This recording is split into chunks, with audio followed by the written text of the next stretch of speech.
Ini udah jadi. Kita langsung saja mencicipi bagaimana rasanya toast bread langsung dari seorang chef pastry di salah satu hotel di Kota Bandung, arah ke Lembang, namanya Travel Hotel. Oke, aku mau ini aja secuil aja. Mbak, coba rasakan. Mbak juga kan di dunia tata boga juga. Bagaimana coba menurut pandangan dan pendapat dari seorang pakar kuliner juga.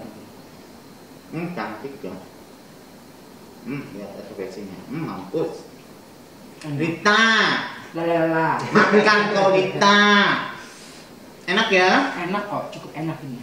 Pas nggak? Maksudnya biskof dengan roti ini pas nggak menurut kamu? Pas lah untuk rasanya, testernya. Coba dicoba aja Mbak. Enggak maksa ya.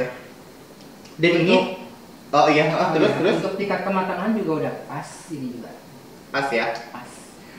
1 sampai 10 berapa nilai toast bread buat Nandiskan? 8. Oh ya Allah. Suatu kehormatan ya bagi saya. Biasanya Chef Rindrin Marinka ini baik. Dia masak apa? ke sebelah sini katanya Mbak. Oh baik. Biar in frame. Duduk aja di situ duduk. Baik. Biasanya Chef Rindrin Marinka ini memberikan nilainya itu jelek.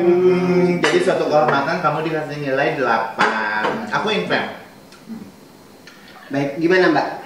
Sambil ini, sambil makan. Baik, gimana? Bagaimana? Oh iya hadirin hadirat, jadi di rak premier Hotel Simatupang ini dia tidak memberikan botol plastik ya. Iya betul. Minuman, maksudnya mineral water dalam botol plastik. Jadi dia sudah go green. Betul. Jadi dia di setupnya itu pakai botol kaca kayak gini dan ini bisa di refill, jangan sedih. Ya, jadi nanti si botol ini tuh di refill, jadi pemakaiannya berulang-ulang. Jadi untuk menghindari, karena botol yang plastik itu, yang air mineral yang plastik itu kan sekamar itu 2 ya. Biasanya itu satu kamar itu 2 gitu kan. Jadi bayangin aja kalau 100 kamar 100 botol dan itu menjadi limbah. Dan kalau misalkan pakai botol ini dan semua orang tidak memakai botol lagi, dan ini lebih go green gitu kan. Di sininya udah biasanya semua hotel juga sekarang udah mulai seperti ini, udah mulai menggunakan refill botol seperti ini ya. Itu lebih enak. Baik, silakan dilanjut lagi. Jadi jangan khawatir, ini bisa di refill dan tentunya si kemasannya masih disegel. Jadi tiap kita refill, dia datang yang baru disegel. Jadi nanti si botolnya itu dia ada kayak plastik kayak gitu, jadi dia untuk nutupin, memastikan kalau ini baru dan ini bukan air mentah gitu kan. Ya air mentah juga sih sebetulnya udah jadi masalah sih Mbak kalau menurut saya gitu kan. Asal dia apa ya, bebas kuman gitu. Sebetulnya kalau menurut lu tuh kalau misalkan minuman itu perlu direbus nggak sih Pak? Kalau mentah ya perlu direbus dong. Sebetulnya enggak. Sebetulnya minum itu nggak perlu direbus. Yang harus dimatikan itu adalah kumannya. Kuman. Jadi kalau mentah, misalkan dia mentah tapi nggak ada kuman, yang minum aja gitu kan. Karena yang bikin seperti dia dong harus dimatikan. Bukan lagi katanya hadirin. Baik. Oh gitu, jadi untuk mematikan kuman-kuman tersebut banyak cara. Betul. Dan salah satunya kan itu ada yang dikasih ultraviolet itu kan dia kan direbus, dia kan disaring-saring gitu kan. Iya benar. Oh iya benar. Pintar deh kadang-kadang punya teman saya ini. Skripnya mungkin bener kali ya. Oh iya, sambil ngobrol sambil makan ya. Gimana lighting, aman? Aman ya. Suka duka bekerja di hotel, apalagi di dapur kan, pastinya kamu di pastry. Itu apa sih dukanya dulu deh. Dukanya sih sebetulnya kalau misalkan mungkin kalau ya kalau misalkan kita bisa memanage waktu dengan benar, itu sebetulnya mungkin itu bisa minimalis lagi sih dukanya. Contohnya gini, lebih ke waktu mungkin ya. Ketika kita okupansi tinggi, banyak event, biasanya itu sosial event yang apa ya, wedding yang kayak gitu kan, otomatis kita dituntut buat ngasih waktu lebih ke perusahaan. Ya, betul. Contohnya misalkan, memang sih kerjaan kita udah beres gitu kan, tapi ditambah lagi event lagi gitu kan, otomatis preparan ke depan, preparan selanjutnya kita harus memikirkan karena itu tanggung jawab kita. Mungkin lebih ke sana sih. Yang kedua, teamwork juga. Kalau misalkan kita lebih banyak acara event dan sebagainya, itu konsentrasi biasanya itu buyar. Dan biasanya teamwork itu agak-agak kepecah gitu karena konsentrasi kita satu sama lain itu udah apa ya? Ya pokoknya udah carut maut gitu kan. Jadi teamwork itu jadi emang agak buyar, itu aja sih sebetulnya. Tapi kan ya itu mungkin duka di awal aja, tapi suka di sukanya tuh di ujung, karena semakin banyak event juga tentunya pendapatan Anda juga kan, pundi-pundi rupiah juga semakin meningkat.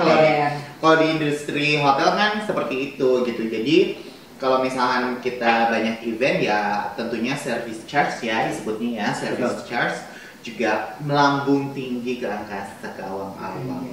Kalau sukanya apa Kak? Kalau sukanya sih saya mungkin gini, ketika orang biasanya ya, ketika orang biasanya itu biasanya kan kalau di dunia hotel itu yang namanya komplain, sebagus apapun hotel kita ya, service kita se-excellent apapun udah pasti komentar atau komplain itu selalu ada. Nah biasanya dari pihak manajemen itu inisiatifnya itu kita kasih complimentary. Ya, contohnya misalkan kalau udah kasih cake yang terbaik yang kamu punya.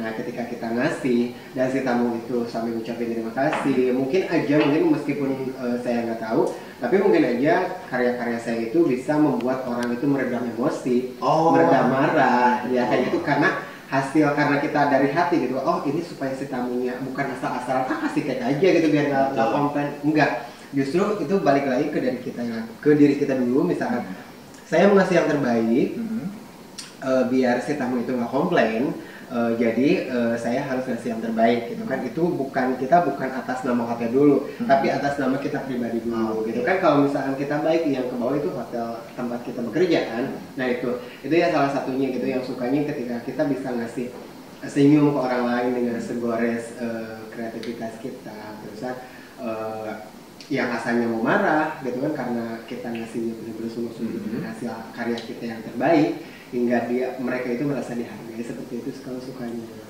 Dan pastinya tamu pun mengapresiasi karya lo kan. Betul sekali. Tapi kan nanti yang ke bawah itu bukan saya sendiri, bukan pribadi, tapi instansi atau perusahaan. Betul, itu ya enaknya segitu. Jadi segores karya atau misalkan apa ya, sesuatu yang kita hasilkan itu, yang kita berikan itu bisa berefek positif atau berdampak besar terhadap perusahaan kita. Seperti itu. Sebentar, Mbak, kalau nonton aja mendingan di Rumpi atau Kronis aja deh, jangan di sini. Ya aku juga ya. Di tendian aja di Trans TV kalau mau nonton aja ya. Sekarang, iya udah deh. Bayarannya mahal, jadi dia katanya aku nggak mau terlalu banyak diwawancara katanya di Denedel.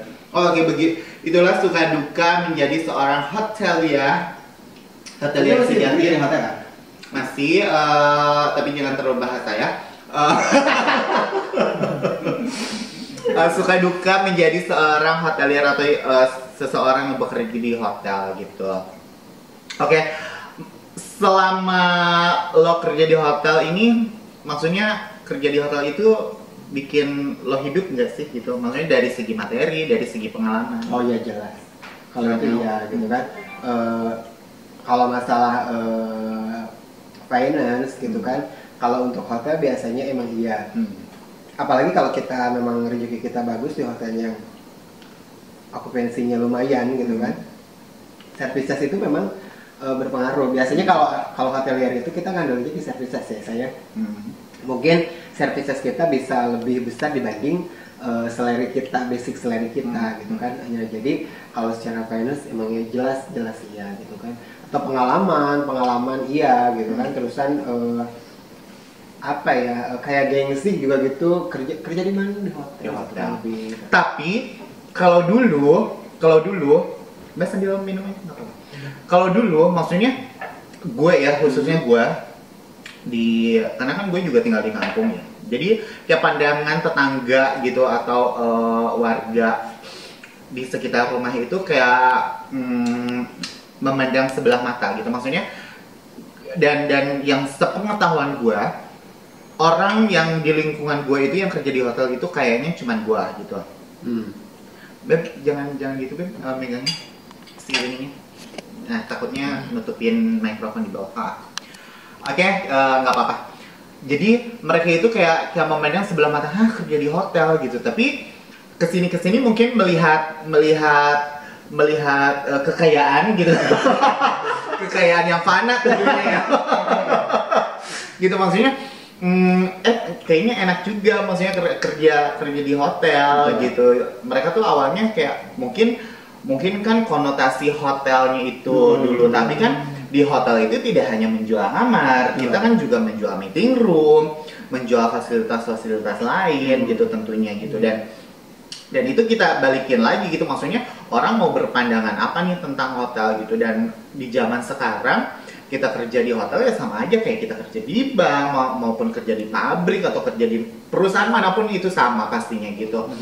Pastinya kayak gitu. Jadi buat teman-teman, adik-adik yang berencana mau kerja di hotel, sok manggil silahkan. Sekolah yang benar, pilih sekolah kejuruan yang benar, atau nanti kuliah juga yang benar di industri perhotelan. Terus kerjanya juga yang benar, terus banyak belajar, dan jangan lupa tentunya berdoa dan berikhtiar serta beramal ya. Saya betul. Oke, kita tutup saja. Ada tambahan lagi, Jeniskan? Enggak sih, paling itu aja, semangat buat adik-adik semua yang jangan takut buat karena pada dasarnya kerja itu sama dimanapun, apalagi yang emang ya saya juga dulu merasakan dampak emang konotasi hotel itu, karena memang mungkin dulu itu hotel itu dianggap tempat yang nggak bener lah ya gitu kan, orang yang melakukan nggak bener, contohnya apapun. Tapi hotel apa dulu kan? Ya, tapi hotel apa dulu. Tapi orang-orang awam yang jarang ke hotel gitu kan, mereka nggak tahu kalau memang di hotel itu yang mereka tahu ke hotel itu datang langsung tidur gitu kan, yang mereka tuh seperti itu. Konotasinya seperti itu. Di hotel itu memang tidak seperti itu. Dan memang kalau kita nge-manage benar gitu kan ya, itu bisa memberikan efek dan dampak terhadap kehidupan kita gitu kan. Oke, sebelum semakin melantur kemana-mana, saya akhiri dulu perjumpaan kita hari ini di Objeci Staycation kita kali ini. Pokoknya yang baik-baik silahkan ditiru, yang buruk-buruk selama proses memasak atau selama proses kita berbincang-bincang. Ini sifatnya hiburan ya, iya, jangan ditiru. Ini hanya untuk hiburan semata. Oke, hadirin hadirat, jangan lupa saksikan terus Objeci, obrolan baca-baci bersama saya Terry Naomi dan bintang tamu lainnya tentunya. Dan terima kasih juga buat Nisa, buat penonton bayaran saya kali ini, Inca Surya, yang sudah membuat kerumitan dan kesusahan membuat toast bread di pagi hari. Dan ini cocok untuk buat bunda-bunda yang mau membekali anaknya pagi-pagi. Jangan dikasih nasi rendang, apalagi nasi tumpeng. Pokoknya kasih yang ringan-ringan aja. Oke, jangan lupa like, subscribe, dan komen. Bye.